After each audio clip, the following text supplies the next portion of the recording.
नमस्कार, आप सभी का बहुत-बहुत स्वागत है इस वीडियो में। मैं हूँ आरती गुप्ता, मैं यूपी पीसीएस 2020 बैच की पीसीएस अधिकारी हूँ। मैं 12वीं रैंक के साथ पीएस अधिकारी के रूप में चयनित हूँ। इस वीडियो में मैं आपको यूपी पीसीएस प्रीलिम्स 2024 एग्ज़ाम की प्रीलिम्स की स्ट्रैटेजी शेयर करने वाली हूँ। जैसा कि प्रीलिम्स एग्ज़ाम को अब सिर्फ 1 ही महीना बाकी है, तो इसलिए अब आपको पूरी तरीके से डेडिकेटेड होकर के फ़ोकस तैयारी करनी चाहिए। इसके लिए मैं आपको स्ट्रैटेजी शेयर करने वाली हूँ। पहले बात कर लेते हैं जीएस 1 पेपर की। जीएस 1 पेपर में सबसे पहला काम कि आपको स्कोरिंग एरिया को पहचानना है। स्कोरिंग एरिया जो मुझे लगते हैं सबसे ज़्यादा वो है आपका इंडियन पॉलिटी और मॉडर्न हिस्ट्री और एनवायरनमेंट के क्वेश्चन। इन तीनों को आप जोड़ देंगे तो काफ़ी सारे क्वेश्चन आपको मिलते हैं यहाँ से, और इनकी तैयारी ऐसी होती है कि अगर एक बार इनमें कॉन्सेप्चुअल समझ आपने बना ली तो फिर आपका बेस बहुत स्ट्रांग हो जाता है। दूसरा जो एरिया आता है वो आता है करंट अफेयर का एरिया।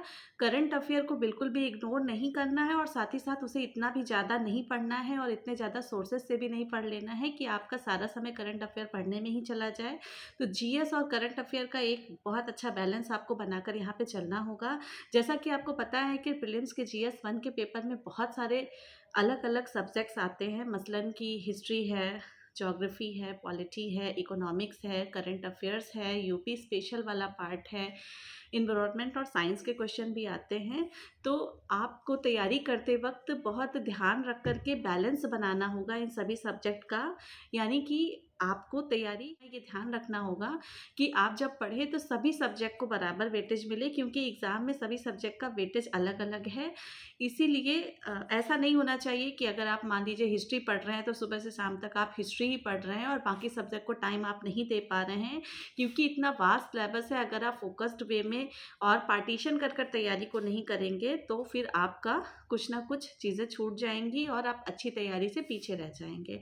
तो मुझे ऐसा लगता है कि आपको जो बड़े-बड़े सब्जेक्ट हैं हमारे स्कोरिंग, उनको आपको डिवाइड करके, चाहे जैसे भी आपको ठीक लगे, आप एक दिन में हर सब्जेक्ट के लिए डिवीज़न डाल दीजिए, या अगर आप नहीं एक दिन में कवर कर पा रहे हैं तो हफ्ते में दिन होते हैं 7, उसमें आप 2-2 दिन 3-3 दिन करके रोटेशन बार सब्जेक्ट को पढ़ाइए। पूरे दिन की जितनी भी पढ़ाई आप करते हैं उसका कंपार्टमेंटलाइजेशन कर लीजिए, यानी कि उसको अलग-अलग हिस्सों में बाँट कर पढ़िए। सिर्फ एक ही सब्जेक्ट को सारा दिन नहीं पढ़ना है, इससे बहुत लॉस में जाते हैं आप। इससे ये होता है कि आप पढ़ाई तो बहुत करते हैं लेकिन एग्ज़ाम में ओवरऑल आपका जो स्कोरिंग है वो बहुत कम रह जाता है। इसके लिए आपको करना ये है कि आप हर सब्जेक्ट को समय दें। अब वो कैसे भी करें, आप टाइमर लगा के करें। मान लीजिए कि आप कोई टॉपिक पढ़ रहे हैं, आप उतने समय में नहीं कवर कर पाए वो टॉपिक, तो जब समय ख़त्म हो जाए तो वो टॉपिक वहीं छोड़ दीजिए, उसको अगले दिन देखिए, आप दूसरे सब्जेक्ट को पकड़ लीजिए। आप इस रूल के साथ चलेंगे तो आप मैक्सिमम स्कोर कर पाएंगे। चीज़ ये है कि जब भी आप पढ़ने बैठें तो आप आदत डालिए रिवीजन करने की। आप कोई भी सब्जेक्ट पढ़ें, हिस्ट्री, ज्योग्राफी, पॉलिटी या फिर करंट अफेयर या यूपी स्पेशल, कुछ भी हो, आप जब भी पढ़ने बैठें तो आदत बनाइए पिछले चीज़ों को रिवाइज़ करने की। मान लीजिए कि आज आप पढ़ने बैठे और आपको अगला चैप्टर पढ़ना है, लेकिन उसके पहले अगर आप 5 या 10 मिनट दे देंगे, पिछले चैप्टर जो कल आपने पढ़ा था वो किसी भी सब्जेक्ट का हो, उसको अगर आप 5 मिनट एक बार पढ़ने पलट के देख लेंगे तो आपके दिमाग में वो बेहतर तरीके से रिस्टोर होगा और आपको एग्ज़ाम में स्कोरिंग में काफ़ी अच्छा मदद मिलेगा। क्योंकि बार-बार रिवीज़न ही इस पे सफलता का सूत्र है। इतना ज़्यादा सिलेबस है और इतनी ज़्यादा फैक्चुअल चीज़ें पूछी जाती हैं, फैक्चुअल चीज़ें प्रीलिम्स में, कि उन सबको याद रखना पॉसिबल नहीं होता है। तो सिर्फ़ एक ही टेक्निक होती है कि बार-बार रिवीज़न करें, बार-बार रिवीज़न करें। और दूसरी चीज़ ये है कि बार-बार क्वेश्चन भी सॉल्व करें। इस समय आपका फ़ोकस होना चाहिए कि आप पढ़ाई के साथ क्वेश्चन्स हैं, ऑब्जेक्ट एमसीक्यूज़ ज़रूर सॉल्व करें। एमसीक्यू सॉल्व करने से ये होता है कि हमारी एक हैबिट बन जाती है रियल एग्ज़ाम में क्वेश्चन को अटेम्प्ट करने की। साथ ही साथ जो नेगेटिव मार्किंग में हम गलतियाँ कर बैठते हैं वो गलतियाँ भी हम मिनिमाइज़ कर लेते हैं। तो इसलिए जो गलती आपसे रियल एग्ज़ाम में होने वाली है उसकी प्रैक्टिस आपको पहले से करनी होती है।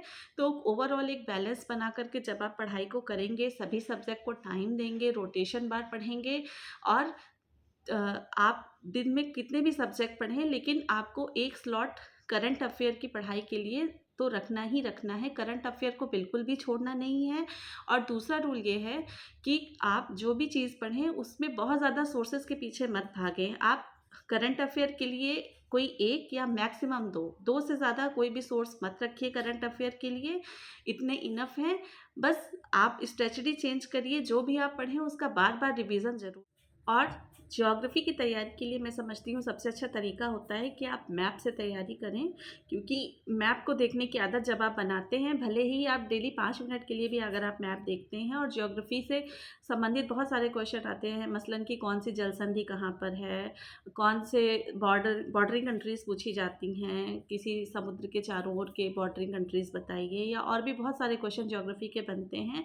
तो उन पे एक सही पकड़ बिठाने का तरीका यही है कि आप बार-बार डेली मैप को देखिए, मैप पे उन चीज़ों को ढूँढिए, अपने दिमाग में एक इमेज अपनी खुद की बनाइए वर्ल्ड मैप की, और इस तरीके से जब आप प्रैक्टिस करेंगे तो ज्योग्राफ़ी के क्वेश्चन आपके बहुत अच्छे से हल हो जाएँगे। दूसरा, यूपी पीसीएस प्रीलिम्स में एक पैटर्न देखने को मिलता है कि मैचिंग वाले क्वेश्चन बहुत सारे आते हैं, उनकी प्रैक्टिस आपको बहुत अच्छे से करनी है। मैचिंग वाले क्वेश्चन में बहुत सारे क्वेश्चन ऐसे होते हैं जिनमें अगर आपको 1 या 2 फैक्ट पता है तो आप पूरा आंसर अटेम्प्ट कर ले जाते हैं।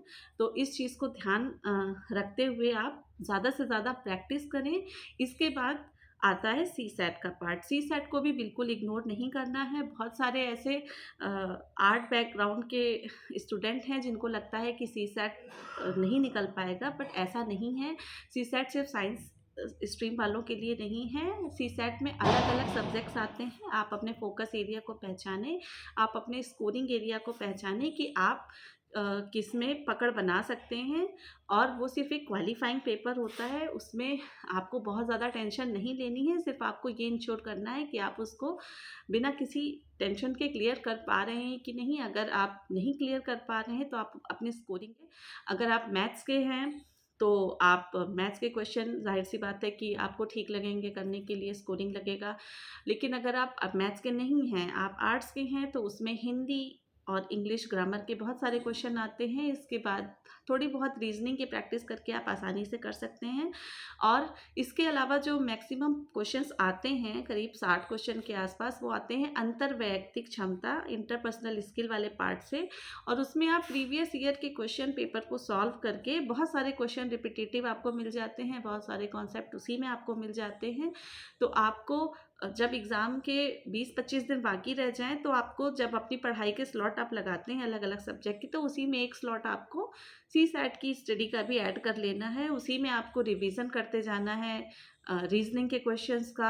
आपको थोड़ा बहुत हिंदी ग्रामर अच्छे से पढ़ लेनी है, इंग्लिश ग्रामर अच्छे से पढ़ लेनी है, और आपको इंटरपर्सनल स्किल वाले जो क्वेश्चन आते हैं, इंटरनेट में सब दिए हुए हैं सारे प्रीवियस ईयर के क्वेश्चन, आप उनको भी बार-बार सॉल्व करें। और फिर उसके बाद आपको सीसैट क्लियर करने में दिक्कत नहीं होगी। उसके बाद देखने में आता है कि बहुत सारे ऐसे क्वेश्चन होते हैं जो बहुत उलझाऊ प्रवृत्ति के होते हैं, या जो बार-बार हम भूल जाते हैं, बार-बार जो दिमाग में नहीं आपके चीज़ें रुक पाती हैं, उनको एक बेहतर तरीका है कि आप एक चिट बना लीजिए छोटी-छोटी, और उन चीज़ों को उस पे लिख लीजिए शॉर्ट फॉर्मेट में। मैं एक एग्ज़ाम्पल देती हूँ। मान लीजिए कि अंग्रेज़ों और फ्रांसीसियों के बीच में जो युद्ध लड़े गए, उन पे क्वेश्चन आते हैं। तो आपको बस एक छोटा-सा नोट तैयार कर लेना है जिसमें क्रम से फर्स्ट, सेकंड, थर्ड युद्ध के नाम, वो किस ईयर में हुए, उस समय दोनों पक्षों की सेनाओं में कौन-कौन से अधिकारी नेतृत्व कर रहे थे, और उसका परिणाम क्या रहा, यानी कौन-सी संधि हुई, उसका क्या निर्णय रहा। इस तरीके से बहुत सारे ज्योग्राफ़ी में भी क्वेश्चन हैं, जैसे 5 तरह के प्रयाग हैं ज्योग्राफ़ी में, नदियों की सहायक नदियाँ हैं जिनसे हर बार क्वेश्चन आते हैं। उन सबको आप शॉर्ट फॉर्मेट में लिखकर, जहाँ पे आप पढ़ते हैं या जिस रूम में भी आप रहते हैं, वहाँ पर आप दीवार पे चिपका लीजिए। दीवार पे चिपकाने से आप चलते-फिरते, उठते-बैठते बार-बार जब उन चीज़ों को देखते हैं, तो आपके दिमाग में वो चीज़ें सेट हो जाती हैं, और एग्ज़ाम में क्वेश्चन गलत होने की संभावना काफ़ी कम हो जाती है। तो ये है ओवरऑल मेरी प्रीलिम्स की स्ट्रैटेजी। आप सबको बहुत-बहुत शुभकामनाएँ। बस 3 रूल हैं, पीसीएस की परीक्षा को कोई भी क्लियर कर सकता है। हार्ड वर्क, डेडिकेशन और डिसिप्लिन। आपको डिसिप्लिन्ड होकर के पढ़ना है, सभी सब्जेक्ट पे टाइम देना है, पर्याप्त मात्रा में आपको एमसीक्यूज़ क्वेश्चन सॉल्व करके जाना है। नेगेटिव मार्किंग के लिए आपको पहले से सतर्क रहना है, और बार-बार रिवीज़न ही सफलता की कुंजी है। विद्यार्थियों को पीसीएस एग्ज़ाम के लिए बहुत-बहुत शुभकामनाएँ। धन्यवाद।